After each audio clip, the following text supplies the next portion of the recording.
10 men, 20 men, 30 men. I'm on something. 10 men, 20 men, 30 men. That do what's up. 10 men, 20 men, 30 men. Yeah, drink 'em up. Yeah. You rolling? You know what it is, man. DJ Thoro, a.k.a. Thorozano, Bridge to the Streets. Right now, you're watching the hottest in the streets right here on thisis50.com. We live from One World Studios. Shout out my man, Boy Wonder. You know how we do. Got a special, lovely, talented guest in the building. Introduce yourself. My name is Jen. I'm from Los Angeles, California, from the Southeast. L.A., California, L.A. You know that record? It's a dope record. Continue. Yeah, and I just released an album called Jen, self-titled. It was released on March 5th, and this is my second album. My first album is called Spiritual Bars. Spiritual Bars. Yes. Wow. Now let me. I gotta challenge myself on this question I want to ask. Woo! Hold up. Let me just think for a second. Why can't I even think of one right now? I'm bugging. I'm gonna ask the question. Maybe you know. Name me one famous female MC or artist that came out of LA. Yo-Yo. Ah, look at that. I couldn't even think. You're dope. Because my mind was racing a lot. I know there was one. Damn, Yo-Yo. Yo-Yo's dope. That was actually good because literally I had a brain freeze. I couldn't think for a minute. So I figured you would know. I mean, good job. Good job. All right, so you're coming out of LA. Predominantly, like when I grew up, there used to be this thing called a sound where every coast had a sound. In my opinion, that don't exist anymore because now I'll take Roddy Ricch for instance. I didn't know he was from Compton. He sounds like he's from Atlanta to me. You know what I mean? So no disrespect to him. Yeah. But what I mean is there's no more distinguishing sounds of artists anymore based on where they're from. You understand what I mean? Yeah. So I said I'd like to say this. What do you do to stand out instead of fit in? Ooh, that's a good question. Just be myself. Okay. Really. For example, for my projects, I picked all the beats. Okay. I make all the connections with the producers. I pick the beats. I come up with the ideas of how I want it to sound, and I put it together. And I also do some co-production as well. So I have a friend of mine who does production, and I tell him, hey, flip this, do it like this, and he'll do it, and he'll whip it out. So for me, it's more about just keeping it real, right, but also keeping it modern too. Right. Like you had just mentioned about Roddy Ricch. You know, now it's like a kind of more of a modern, universal sound. Because I didn't know he was from Compton either, for example. Yeah, he's from Compton. And typically, that's not when you think of Cali. Like I said, just the way I grew up on hip hop, Cali had a certain sound. Even the records they would use to sample were more like Funkadelic Parliament, Roger Troutman. It was more of a funk 70s Ohio Players. Yes. The loud hand clap snares. It was because I'm a producer too, so I know music. But that's kind of the sound. That was like a West Coast sound, you know. Even though a lot of those groups were from the East Coast, like George Clinton is from Jersey. A lot of people may not know that. You know, obviously Ohio Players are from Ohio, but for whatever reason, that funk sound resonated more on the West Coast. And I just think, personally, I think after the Death Row, Snoop Dogg era, NWA era, that's when the universal sound is cool, but it gets boring after a point because now everybody has everybody sounds the same. So I'm a music lover, so for me, I don't want to like. I'm always like, what do I need to listen to you for if you sound like 100 other people? I'll just listen to this. Like when I used to want to hear music, if I want to hear some down south shit, like even Two Live Crew, I used to listen to Two Live Crew, Miami bass, like it's 100 BPM per minute. Yeah. They're talking about a certain shit. That's Miami culture. I get it. Even down south, they had this DJ Screw. They listen to the music slow. So Houston. if I want to hear that, I'll go to Houston. Obviously, New York, boom bap, whatever. West Coast, the low riders, the funk. You had a variety. That's not here anymore. Like, and me personally, I get irritated with that. You know what I mean? So that's my rant for the day. You know what I mean? I just wish artists would make more music that relates to where they're actually from instead of trying to do a universal sound. Just be yourself. Because to me, when you're trying purposely to do a universal sound, that's not reflective of your environment and where you come from. So if somebody's in Alabama talking about taking a 2 train in Harlem, where you do that at? You in Alabama. You're not from here. And somebody from here talking about even like this. It's like even the language is universal now. It's like everybody uses the word cat, which means you're lying. You know what I mean? before there was different. Every city, every era had their own lingo. The lingo's the same now. It's like you don't even know where nobody's from no more, man. It's like I don't know. How do you feel about that? I mean, it is what it is. You know, it's up to the person if they want to get caught up and start saying that. So, for example, like cat or just whatever. Right. It just really depends on the person. Right. Yeah. Right. Okay, because I remember like in my day they should call on the West Coast they should call the police one time. Over here we call them Jakes. You see how this? Okay, yeah. You see how we call it. That's not our lingo. That's Cali shit. One time we called them Jakes. Now it's 12. Everybody's the same shit. I mean, I don't know. But enough of that. So you're in the city right now. Let's talk about your music. What do we have out? What are we promoting? Okay, so we're promoting the Jin album, self-titled after my name, Jin. It's 8 tracks, no features. Okay. Okay, once again, no features, 8 tracks, all me. So that's a song. All me, no features. Mm-hmm. It's a title. Okay. For reals. So yeah, I personally think it's a solid album. I mean, personally, 80% of the album I recorded. I have my own setup back in LA. Okay. So basically, I record, I send the files to the engineer, and then there you go. So yeah. Oh, so you record yourself? Yes, I do. Wow. I use Logic. Logic? Mhm. Okay, that's smart. So you were saying when you were growing up in LA, you listened to all types of music. And what was the first hip hop record? Do you remember the first time you heard hip hop? I did, and it's actually a Miami-based song. Actually. Okay. What song was that? Give It All You Got. Give it all you got. Give it all you got. That's from. I thought it's from Afro. Damn. Yeah. Afro. Afro-Rican. Afro-Rican. Yep. Afro. Damn. You know hip hop. Wow. Oh shit. Now Yeah. you know. I knew it. So I said Afro. Yeah. I definitely Afro-Rican. Give it all you got. Give it all you got. Give it, yeah, that was like a bass record, right? I remember that record. A lot of people don't know that. See, that would be, I guarantee you, a lot of people from up north, they don't know that record because that was strictly a down south, West Coast. That's my point. Mm-hmm. You see what I'm saying? Yes. That was reflective of where you were from. That was what it was. It was Afro-Rican and Miami bass was prevalent in LA and in Miami. It never really got up here like that. Not too many people even know that record. They probably have no idea what you're talking about. I'm telling you, but that's what I mean by there was a sound. There should be a certain sound, and you were exposed to your, what was relative, what was going on at that time or whatever. So that's dope that you brought that up. That's a rare record too. It was a record with no lyrics to it. It was just a beat and statements. Give it all you got. Give it all you got. That's pretty much all it was. Get up on this. Get up. It was like a cut. It was almost like a DJ cutting record. It was really not there was no lyrics to it. Like there wasn't an actual, it was a couple lyrics here and there, but it wasn't really like a song about anything really. It was just like give it all you got or whatever. So that's what that is. So, and do you remember what that made you feel like? Like that's what made you want to get into music? Yeah, I felt it in my heart. I was like, whatever this is, I love it. Right. And I was following hip hop ever since. So then after that, I started again listen to Tupac.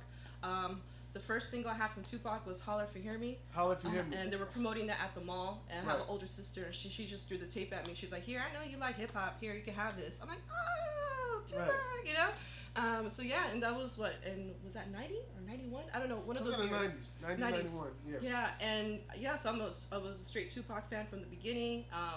NWA, Ice Cube. Makes perfect sense. You were right there. Ice Cube. Yeah, great writer, very smart. So yeah, I grew up on the whole West Coast sound, and as I got a little bit older, I started going to the East Coast. So you know what I mean, like Biggie, Mobb Deep, all of that. I love Prodigy, rest in peace. Right. Nipsey Hussle, rest in peace.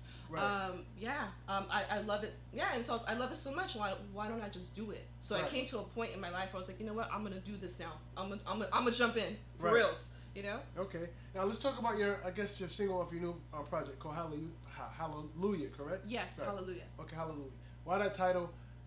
Obviously, it's self-explanatory to an extent, but break it down for us. Yeah, definitely. So today's Easter Sunday, and I released a song called Hallelujah off my self-titled project, Jin. And Hallelujah was basically an inspiration of basically what I was going through, and don't let them fool you. Hallelujah, the Lion like Judah. And I'm just being real. Some bars there, okay. I'm just being real. I'm just like I said. I'm just being the messenger. You know what I mean? I'm passing it on, and just giving knowledge, and just be careful. Sometimes people put faith in men, and you really should be putting the faith in God and in yourself. Wow. Okay. Now that you mentioned the Tupac part, I heard the record, and there's definitely a Tupac influence with the way your cadence with the record. You're like hallelujah. It's like a Tupac flow right there. And as soon as I heard that, before you even told me anything about you liking Tupac, I said what? I heard some Tupac in there, so I can see the influence how listening to Tupac translated into paying homage to that style of flow or whatever. Because everyone knows Tupac had a flow. He had an identity, and that's what I mean. A lot of artists have no identity. Like you can rap a certain way, you'll be like, oh, that's Tupac. Oh, that's Snoop. Once again, I have to go back to this new generation of record makers. You can say something and you'll be like, oh, that's that person, that's this person, it's the same shit. Nobody has an identity. So that's what I mean. You should, not saying you don't have, but as an artist, you should always practice having an identity. You shouldn't want to sound like anybody else. Exactly. You should think like, let me think of something that everybody's gonna copy. Let me do that. Instead of everybody's copying that's great. Let me try to do something else that nobody's doing, that's still dope and still can coexist, that everybody wants to try to copy. A lot of people don't make music for people to copy them. They copy music that's already been copied, done. You know what I mean? So that's just a word of advice from me to you when you're making music. You should always try to be original. And I really appreciate you saying that. And as an artist, it does get hard. Like sometimes, like these last two projects, I've been doing it for myself. Right. Basically, I'm making music for myself. You like it, great. You don't, okay, that's cool too.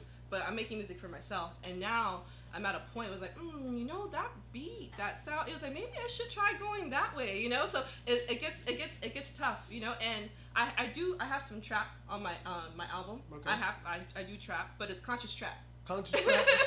Okay. It's positive. Right. For reals. You gotta check it out. I get it. So conscious trap. It is. Yeah. So it's just being original. I want to hear that. Yeah, you should. Okay. You should. It's called Paper Route, by the way. Trapping after church. Something like that. All right. Yeah. Preacher and the Trap Man. Titles like that. That'd be a dope title. Preacher and the Trap Man. Word. Okay. Being original. So where can people hear this project? Is it on all streaming platforms? Yes. How can they it's on all streaming platforms. Gin, Spotify, Apple Music, all that. I also have a Bandcamp, therealgin.bandcamp.com. Okay. And yeah, it's on all the platforms. Right. Now, if anybody want to get in contact with you, how can they do that? My Instagram is BeFreeGin. My Facebook and YouTube is The Real Gin. And my Twitter is ginger_GS. And out of those social media platforms, I use my Instagram the most, which is BeFreeGin. Right. Okay. Now, even though you're a guest here, you're from LA, you can't get off the hook that easy. You just can't. I can't allow that. You know what I mean? I wouldn't be who I am if I did that. I couldn't sleep at night. So with that being said, I have a segment on this show, right? It's called On the Spot. You know what that means? Dropping bars. Oh, so you know what's up. So yeah, we need to hear something, So like I said, it's no pressure. You can do one of your songs. Yeah. Maybe a go-to rhyme you like to say. Or if some people like to freestyle off the top of their head. Not saying you have to do that, but if you want to, you're more than welcome. The bottom line is, I just need you to look into the camera. Okay. Like this. You know what I mean? Look into the camera. You know what I mean? Look into the camera. Let them know your name. Yeah, Jen. And just impress the hell out of them. That's it. Do what you do. Okay. LA's watching, man. Tony G's watching. Word. Kid Frost is watching. Okay, all right. I do what I can and try to keep a level head, but this music leaves me left for dead in a mental sense. I guess it's shot in dark in retrospect, but my faith in God's got my message flowing effortless. This the Almighty, the type of gold pipe is streaming out the wordplay and alchemy that shows nightly. Jin, analyzing soul slightly and trust that it work out nicely. In a world with corporate agenda, forces to pressure course through the center, busted through the doors of investors. To sign Takashi, whoever the fuck with skeletons in the closet, no better than us. So all we got left is our name. I'm the Molly Boomer rap, controlling the game, wordplay phenomenon, poking at fame. So don't test me, cause I stay roasting these lames. Okay, nice. Thanks. Okay, so before we get out of here, is there anything else you want to cover or share that we didn't speak on? Yeah, definitely. First of all, I want to give a shout out to you, DJ Thoro. Thank you. For coming out here on an Easter Sunday and doing this. I had to put on a little Easter outfit, you know what I mean? Something That's all good. Yeah, I really appreciate that. So thanks. Shout out to you for doing your thing. Thank you. And shout out to DJ Boy Wonder. Shout out to This Is 50. Shout out to everyone who's tuned in. And make sure you check out the Project Gin on all streaming platforms. And also check out my first project, Spiritual Bars, as well. I have merchandise, The Real Gin. But she didn't bring me any, but go ahead. TheRealGin.dreadless.com. I also have merch, t-shirts, CDs. Which she didn't bring me any, by the way. Did I mention that? Oh, okay, go ahead. And I also have soap, too. I do handcrafted soap, so I have Spiritual Bars of soap. I do take baths, and yet she didn't bring any for me. But anyway, go ahead. Yeah, so, basically, just doing my thing. And just one of the things I do want to mention is how I started into this music industry. I was a promoter in the beginning. I was a street promoter, so I was the person out back in the days handing out flyers, doing my thing, and then I became a booking agent, and I started booking other artists. You know what I mean? So I work with Crooked Eye, I work with Chino XL, I work with Onyx back home. I started my booking agency, and then from there, I became an artist, and I started doing music myself. And it was something always on the back of my head, and I wasn't sure yet, you know what I mean? And there were certain things that came across in my life where I went back to the art, where I went back to the music, and I started writing, started putting it together, connecting with my peoples, and there you go, you have the projects. And all I have to say is that whatever you love, do what you love and keep going. And and I'm really thankful that I'm at where I'm at now. I was able to tour internationally. I was able to tour in South Africa and also out in Dubai. So I'm just very thankful. I want to make sure I say that because I come from a really good background, and that's really helped me to get where I'm at. Now, my last question to you is, in LA, who got the best burgers, In-N-Out or McDonald's? Hell no. That's okay. Now let me ask you this: have you ever tried a Whataburger? Yeah, I like In-N-Out. Okay.